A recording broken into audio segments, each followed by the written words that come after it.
Alright, new video here, and we should be changing format next week. Not from Pioneer, I mean, I'm going to split the ranked. I think I'm going to do ranked on a Monday, and on a Friday I'm going to do a try to go 5-0 in a league. I'm still working on it, trying to work out the feasibility of it. But it's definitely a desire for me to go and change that up, so we'll see what happens. So we get duressed on turn 1, taking away our Golgari's command, so I'm like, okay, this could still be cat food or straight up the rock. Scavenging Ooze definitely leads more towards cat food, so I'm going to play the Wandering Mind here. And I'm going to grab a Helix. The Cornucopia could have been okay, but if this is the rock, they're going to have tons of removal for it. I will 100% trade a Scavenging Ooze. There's an Unstoppable Slasher, so yep, definitely the rock here. So play this tap land because it's going to give us more options, and then we'll Molten Collapse the Slasher. That will mean that there'll be another counter on it, but we will buy time. Right, shock in, play Valky, check the hand, and it's literally all land. So I'm like, okay, well I'm going to Helix the Unstoppable Slasher here to buy time, then we'll pass back. Takunama Mills, returning a Slasher. So there's another Slasher. We'll play the Biotech Specialist here, and then we'll just Maelstrom Pulse the Slasher again to turn it off for a few turns. We know they don't have much in the way of damage, so let's take time and figure it out. Play another land. Activate the Restless Cottage. Interesting. Exiling a card to make a food token. I'm going to... Yeah, I'm getting annoyed with the fact that they don't want me to cast this Lightning Helix here, so I'm going to attack in, and in the end step, before they lose this last counter, I will Helix the Unstoppable Slasher again. Then we'll see what they'll do on their turn. They do have another Takunama, so they could just get the Slasher back.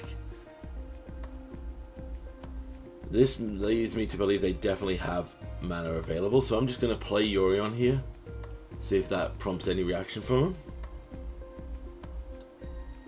They definitely have removal because they're holding time here. I just think they're trying to decide what they want to get rid of. So we're going to blink with Yorion. Yorion returns. There comes back Valky, and we'll check their hand again, finding nothing but lands. Which is kind of funny because the Boseiju in their hand is really good, except the only thing it can do is kill a lander token, which unironically will then just give us more lands. They mill, finding more removal and more Unstoppable Slashers. So they gain 3 from the food. Play land. Play Liliana the Last Hope. Milling down Liliana to return another Slasher. So at this point I'm like, okay, this is either a straightforward rock deck or legitimately they are trying to combo me with Slasher. So we're going to send 1 damage to Lily and put the rest at their face to buy time. Put them down to 10. We could Assassin's Trophy the Cottage in response to an activation if they try to block here. But we do have Lethal here. There's a Liliana. And are they going for the uptick or the downtick? So they go for the downtick. So before that happens, I'm going to activate the Biotech here. Activate him twice, which will put them down to 6. Then I can Assassin's Trophy the Unstoppable Slasher, so it's tapped and can't block. And our opponent sees the line and concedes. Okay, so with that in mind, I just think this is a run back. This is similar to the Rakdos deck, except running way cooler cards and no house demons. So with that in mind, next match, well, next thing here, this hand is the classic if I draw A I'll be okay, and I can't keep it. Alright, this hand is slower, missing blue mana. But you know what, I'm actually going to get rid of one of our lands because 2 removal spells against a deck that is pretty much an Unstoppable Slashers deck seems pretty good. We are probably going to eat the Fortsies here pretty quickly if they're playing.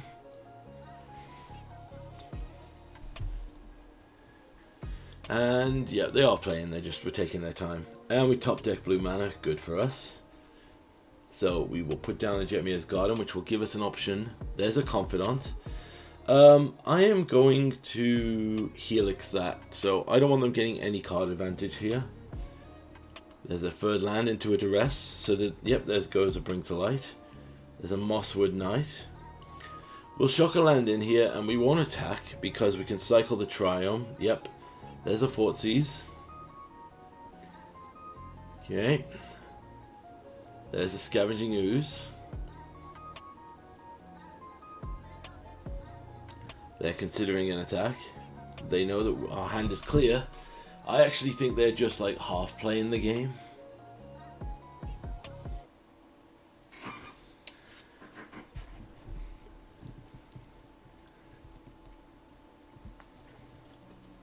And yeah, they don't appear to be doing anything, which is very frustrating.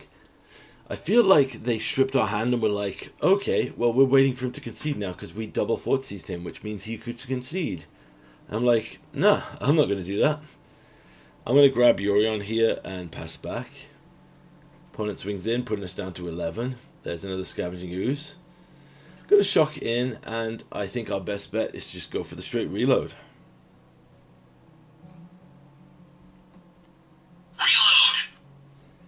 We find Clarion, which is the better option here. No more lies, and removal, and a counterspell. Now, if they... Yep, there's a pump to get the one Scooze up. There's a third Scooze, which I don't understand the commitment. I will block the one Ooze here. Go down to 4. They have enough. Right, they pump, going up to 3. Play a land. So they could save the one Scooze here. So I'm just going to Clarion here and give Niv lifelink so we can go back up to 14. Then I'm going to play the Biotech as a blocker. They replay the Mosswood Dreadknight. Thoughtseize us again. Take a Yorion and concede. Interesting. I think they gave up too quickly there, but you know, it's to them. Second game here, and we are up against the Rakdos Cultist. So I'm like, okay, so he's got to be playing Rakdos, right, for it to be true. We don't have a spell we can cast here without blue. Sorry, we don't have a we can't cast the Cornucopia without green, but we can cast all our spells. And I see faces, and I'm like, uh-oh, this is rough. I need to get this Ancient Cornucopia online yesterday. There's an Emberheart Challenger. I'm just immediately going to Tyrant Scorn that. Play a land. Play the Wandering Mind to dig. I'll find a No More Lies, which we can cast. There's a Robber of the Rich. They go in for the attack. I will trade with the Robber. Right, take another land here. So, we are in need of something. Put it that way. There's a Manifold Mouse. And I look at it and I'm like, I'm going to let that go. But before combat, I'm going to make you discard. I'm going to do 2 damage to the Colligans, to the Etchings. There's a Reckless Rage, so that instantly tells me they're running Nemesis. So I pass back, seeing what they go for on 3. So I'm just like, you know what, Manifold Mouse, you can get exiled. And I'm like, okay game, I understand. I am not going to get to play. There's a Hotfire Hero. I should have countered that, because I forgot that this can give haste, puts us down to 12. Finally draw a green, so we'll play that, and play a second Cornucopia now. So provided we don't get completely blown out here by an insane out of nowhere turn, which we don't, they appear to go up to 4. Put a Monstrous Rage on, puts us down to 6. So I'm like, okay, well I'm going to bring to light here, because with double Cornucopia, this is going to hit 10 life for a Niv Mizzet. So 100% reloading, gaining 10 life. Reload! Finding 2 Vanishing Verse, which is perfect. And I'm going to pass after that, see what they do on their turn. They pump the Heartfired Hero, pumping it up to 6. And I'm just going to Vanishing Verse at the start of combat before they even get the attack. And then our opponent, I believe, decides to just rope. Which is hilarious to me, because why would a mono red player want to rope? Because, you know, mono red is literally the epitome of go fast, play game, get out. And this is me checking their hand. I'm like, yeah, okay, I'm confused as to why you're upset about your mono red mice deck hitting like 2 or 3 of your best things. And yeah, it is so weird to me. Like, So this guy's above gold. He's in this rank. He's got this far. And the only reason I can think of for this is, do you think maybe he played against Mono Red a lot and was like, God, it's unbeatable, it's been kicking my ass so much, now I'm going to play it. And he's just run into people who actually beat it. And he's like, this isn't fair, when I play against this, it kills me. I mean, we've all felt that line, but I'm like, dude, why are you wasting so much time here? So I look at their hand, I'm like, really? Is this a genuine disconnect or something? And I'm just like, you know what? I'm going to play the biotech, prompt them to see if they want to do anything, and ultimately they just time out. And it's really sad because, you know, they got us down to 4, dude. And I don't think they can be salty about that. But I guess, you know, it depends how much you put into winning in this.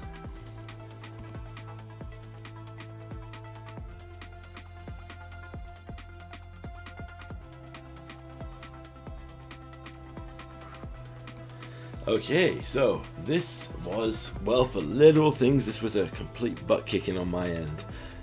This was what definitely felt like a feeder game. For those who aren't aware, if you go up against a super high ranked person, this is something my friend likes to say, if you go against someone who's literally an entire bracket higher than you, and you have a bad opener, and then they turn out to be like an insane matchup, it can be pretty rough. So I see a Satyr Wayfinder and I'm like, oh god, this could be Soul Flare, but then I see Aristocrat pieces and I'm like, oh, this is legitimately an Abzan Aristocrat mill deck, probably a Raise the Past or Rally the Ancestors deck. And I'm like, oh, I am not prepared to fight this. So I'm like, I've got to get this Ancient Cornucopia down and just try to survive. But yeah, it's a return to the ranks deck as well. So here's the Cruel Celebrant. They attack in, play a land tapped, and a pass back, which is probably a mistake here. There's a Satyr Wayfinder, milling 4. There's a Rally the Ancestors, which basically, so what you want to do, if anyone remembers this deck from Standard years ago, you basically mill yourself a ton, and then you cast Rally the Ranks to return everything, and sack it all back to the graveyard, draining your opponent out in 1 turn. So it's obviously a deck where you should definitely run a ton of graveyard interaction, but unfortunately, so we see here, I tried to Vanishing Verse the Zulaport Cutthroat to try and gain enough life to get round this, but I literally think they have enough to mill me out here. So the one thing I will say is this deck got so much better with Edge of Eternities with the new Aristocrat that lets him sack, because they basically get to scry and find their way out of this. But yeah, so that's basically what this deck wants to do. It's really cool. I actually used to love decks like this. I used to play variants of this in Commander, and I've played variants of this in Modern. I played a more, I think it was purely a vampire version in Modern, using unironically a bunch of stuff like that.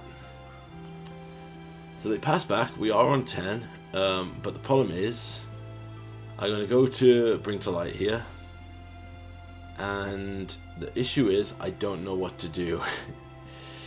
So I'm looking at my options, I'm like, oh, nothing in my main board truly hates him out, so I'm like, I'm going to go Unmoored Ego. And I'm thinking to myself, what can I name? I guess I can name Rally the Ranks. And I'm like, okay, I'm going to Rally the Ancestors, because I take the one out of their hand and the one in their hand, and I'm like, oh, they have 3 Return to Ranks left. And if they top deck or draw one of them, I think I'm just dead. So I've just got to pray they don't hit it. So I play a Zulaport Cutthroat and a Hunted Witness. And then I believe with everything they've got here, it's 8 damage. Yeah, they literally just top decked a perfect creature to kill us. So they drew a creature and got a creature.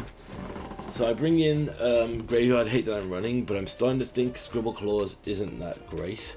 It was primarily just for the Greasefang matchup. But then at the same time, this isn't a meta deck. This is someone playing a unique brew, which is really cool, and why I wanted to showcase it, even though it basically just steamrolls me and I get like annihilated. Spoiler for the last bit of the video here. And this is why it felt like a feeder game here. Like, you notice I'm mulliganing and I'm just getting destroyed, and I'm like, wow, literally no red mana to cast anything. And I'm like, wow, that makes sense. That makes so much sense. There's a Stitch of Supplier to mill 3. They hit 2 Aristocrats. Playing a land here. They hit us for 1. They have another Zealot in hand. So we'll just play the Ancient Cornucopia here. And honestly, probably should have just straight up took out the Zealot right now, because they probably have like a reanimation effect.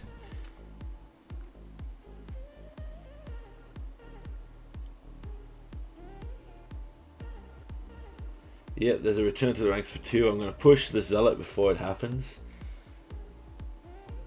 So the problem now is, though, they have a ton of stuff they can sack that will trigger and give them a basically a huge amount of scries. So they sack to mill, and in response, I'm going to attempt to kill the Cartel Aristocrat, because I want them to either sack, so they sack to set up, mill 3, surveil 1 into the graveyard, they tap for turn, Satyr Wayfinder, mills 4, okay, there's a Clarion, so I'm like, I'm going to Wandering Mind here, and we find literally nothing. So I'm going to grab the Tyrant Scorn. But if they've just top decked their next spell to win and bring everything back, we are just dead. And like you see here, they have it. They drew Return to the Ranks both games. So I'm just going to respond by triggering this before they get an Aristocrat on the field. That puts us up to 29. So here's the big issue. We next turn could Clarion, which would probably let us survive. And I drew my sideboard card like right at the end of the game there. So I'm like, okay, maybe I can do this. So I cast the Deafening Clarion here, and I can gain 4 life from this. In response to this, they're trying to figure out if they can kill me from 30 here. So I'm going to gain, go up to 33.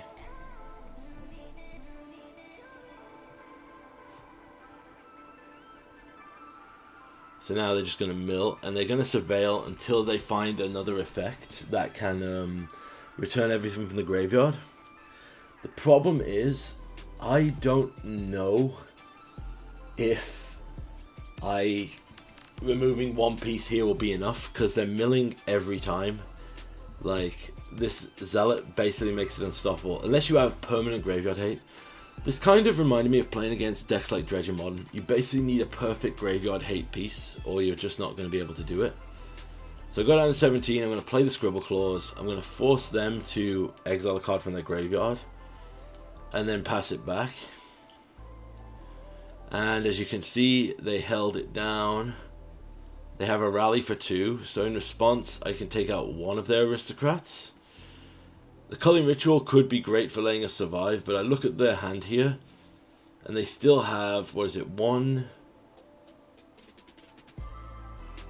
They have only 1 Aristocrat here, so they can't kill us straight up, I believe. So it's 1, 2, 3, 4, 5, 6, 7, 8, 9, 10, 11, 12, 13, 14 damage.